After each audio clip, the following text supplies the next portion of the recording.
ഇന്ന് നമുക്ക് കോട്ടയം വരെ പോകാനൊന്ന് ഒരുങ്ങിയാലോ? എൻ്റെ സ്കിന്ന് ഒരു കോമ്പിനേഷൻ സ്കിൻ ആയതുകൊണ്ട് തന്നെ മോയ്സ്ചറൈസർ സ്കിപ്പ് ചെയ്യാൻ പറ്റത്തില്ല കേട്ടോ.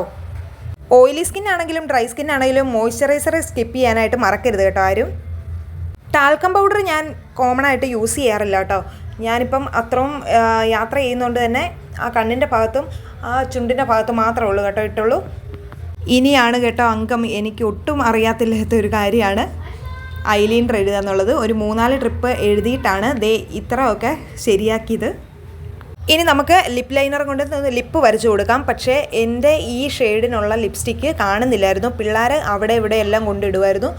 പിന്നെ ഞാൻ വേറെ ഒരു ലിപ്സ്റ്റിക്ക് എടുത്ത് അഡ്ജസ്റ്റ് ചെയ്തു. പക്ഷേ അത് ലിപ്പ് ലൈനറുമായിട്ട് ഒരു ബന്ധവും ഇല്ലാത്തതായിരുന്നു കേട്ടോ. നമ്മൾ ചെറുതായിട്ട് സ്ട്രോപ്പ് ക്രീമും കൂടി ഇട്ട് കൊടുക്കുന്നുണ്ട് കേട്ടോ. ഏതായാലും ഒരു വഴിക്ക് പോകുമല്ലേ, കുറച്ച് തിളങ്ങി നിന്നോട്ടെ എന്ന് ഓർത്തിട്ട്. ഇതിട്ട് കഴിയുമ്പോൾ തന്നെ നമ്മുടെ മുഖത്തൊരു ഫ്രഷ് ഫീൽ വരും കേട്ടോ. നമുക്കിനി ഒരു പൊട്ട് തൊട്ട് കൊടുക്കാം. എനിക്ക് സത്യം പറഞ്ഞാൽ കണ്ണെഴുതാനും മുടി കെട്ടാനുമാണ് കേട്ടോ ഒട്ടും അറിയത്തില്ലാത്തത്. അങ്ങനെ മുടിയൊന്ന് ചീവിട്ട് വെറുതെ ഒരു ക്ലച്ചർ ഇട്ടു. അങ്ങനെ നമ്മൾ കോട്ടയത്ത് പോകാൻ ഒരുങ്ങി. പോയിട്ട് വരാം.